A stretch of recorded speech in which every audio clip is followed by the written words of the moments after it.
Hey Zwifters, and welcome to stage 6, and we're in Innsbruck for a climbers course. Get in there, or at least it's a course for a rider with a great 20-minute power for this 7-kilometer climb up the climb forward. So we'll take a look at that in a bit more detail as well. 24 kilometers, just shy of 500 meters of elevation on this course.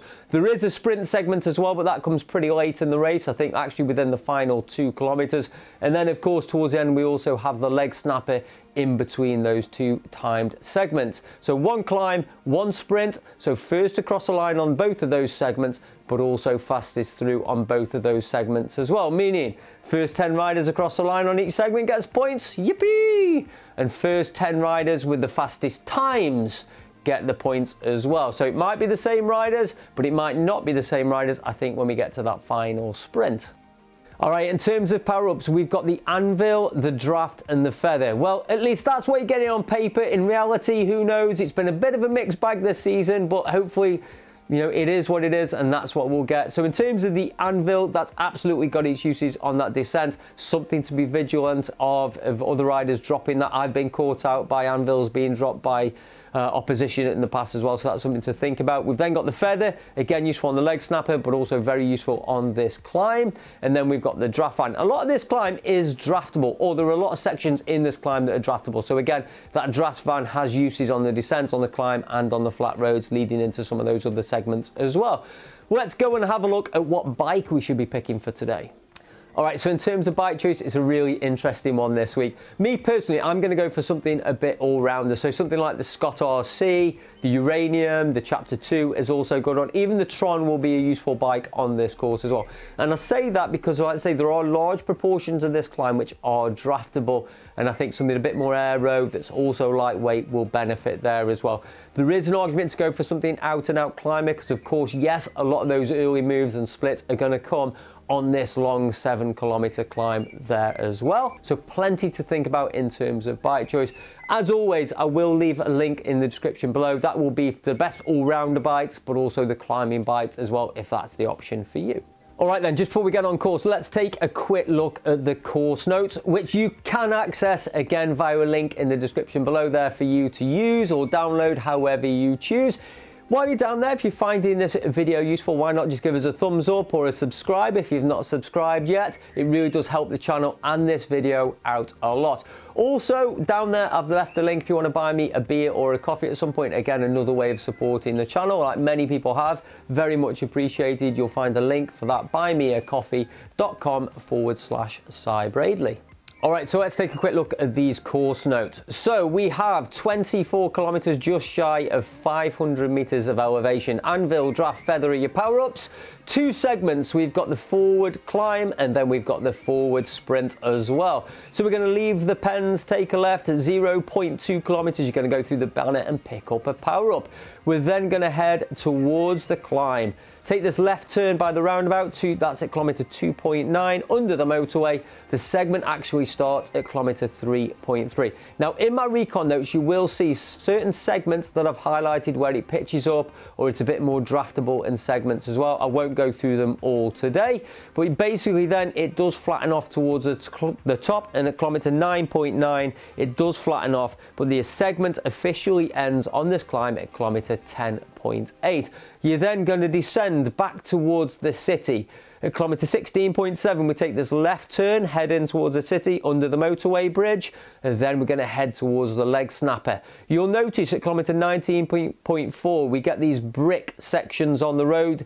This is sort of my early visual indicator that I'm heading towards the leg snapper.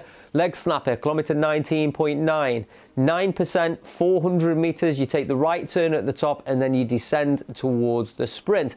The sprint is going to come at kilometer 21.6. It's 300 meters long. It's pan flat right next to the river. Plenty of visual clues, and you can see the finish banner quite early on. Once you cross the banner of that sprint, you've then basically got 1.8 kilometers to go until the finish line. So, and then the finish line again is very open. You can see quite early. You'll go past the pens with about 200 meters to go. But hopefully, I think you're going to have pretty small groups by the time you get to that sprint and that finish line. Enough talking, enough looking at the recon notes. Let's go and have a look at the course in a bit more detail. All right, so we're leaving the pens, we're taking a left, and look at that, we're going straight through the start-finish banner, and you're going to pick a power-up, and hopefully you're going to pick up a feather or a draft, because that is going to be most useful on this climb. It's then fairly flat until we start to head towards the roundabout, head under the motorway at kilometre 2.9, and then basically you're on the foot of the climb. Now, the segment doesn't start until kilometre 3.3 when we get to this red beacon on the road. Quite often when I've raced this course in the past, as soon as you take that left turn onto this drag, the gap's starting to open up and the riders start to push the pace. So again, just be aware of that through this section. All right, so I'm going to let this climb roll through, and what you'll see as it rolls through here is it constantly changes from something like 2, 3, 4% up to 8, 9, even 10% in places as well. And it's constantly changing. As I've said, in the recon notes, I have left some of those sections where it just levels off a little bit in there, so you can just have a look at where you maybe get a bit more recovery and it's a bit more draftable.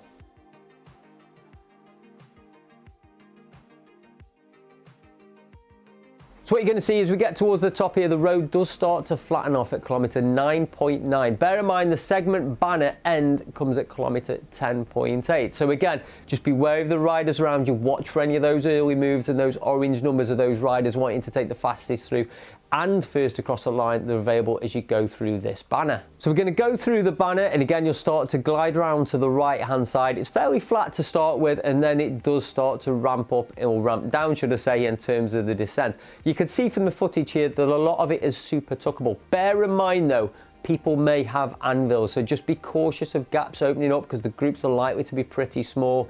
There are some sections where you will need to pedal as well, so again, just be alert, stay switched on, and watch out for what's happening around you with those other riders and the terrain. But certainly this is an opportunity to get some recovery before we start to head back towards the city. All right, so at kilometre 16.7, we're back under the motorway bridge and we're back into the city, and we're starting to head towards the next challenge, which will be that leg snapper.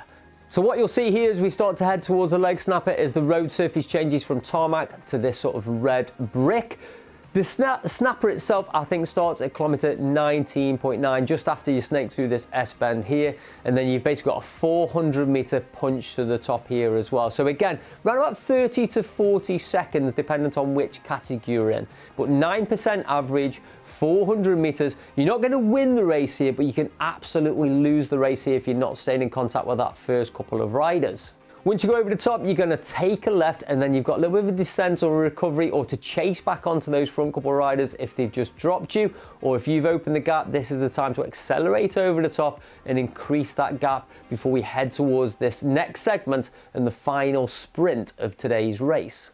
So I said you're pretty much then descending as we head towards this sprint. You'll notice you come right alongside the river. The sprint segment itself is going to start at 21.6 and end at kilometre 22. You will pick a power up as you go through the banner, and there's first across the line and the fastest through segment points available on this segment. Once you've done this segment and you've gone through the banner, you've got 1.8 kilometres here to get your breath, make the most of that recovery, because the finish line sprint and those finish line points are a-coming. So this section now, immediately before we start to head towards the finish line, is pretty flat. You also have a power up to utilise for the finish as well. Hopefully you've not got the anvil, and you've got something like the draft or the feather for that immediate burst of speed at this point. The good news about the finish line here is you do get a really good view. There are plenty of visual markers that you can pick up. You've got the 3, 2, 100 metre markers as well, dependent on the type of sprint you've got. I don't expect to have many out and out sprinters at this point, because most of them, hopefully, you've managed to drop on the subsequent climb or even the leg snapper before getting to this point. But again, you're going to have some very clever, smart riders around you. If you've got multiple teammates around you at this point as well, and it's a fairly small group, maybe there's some opportunity for some team tactics and throwing some riders early up the road as well, maybe immediately after that sprint. Again, because there's smaller groups, I do see more opportunity for some sort of game playing and tactics to play its part here. So that's it. That's the course. Those are the power-ups. That's my bike choice. Leave the rest of the tactics up to you guys as well. Hope you've enjoyed the recon. If you found it useful, please don't forget to share the video, give it a thumbs up. It really does help the channel out a ton. Don't forget, we've got 2 more races coming up this season, the semi-final and the final, whatever that means. But they're going to be really interesting races to finish off this season as well. So I will see you for another 2 weeks of recons. Thanks for watching. Thanks for subscribing. Have a great week's training, and I'll see you here in Innsbruck on Tuesday. Ride on.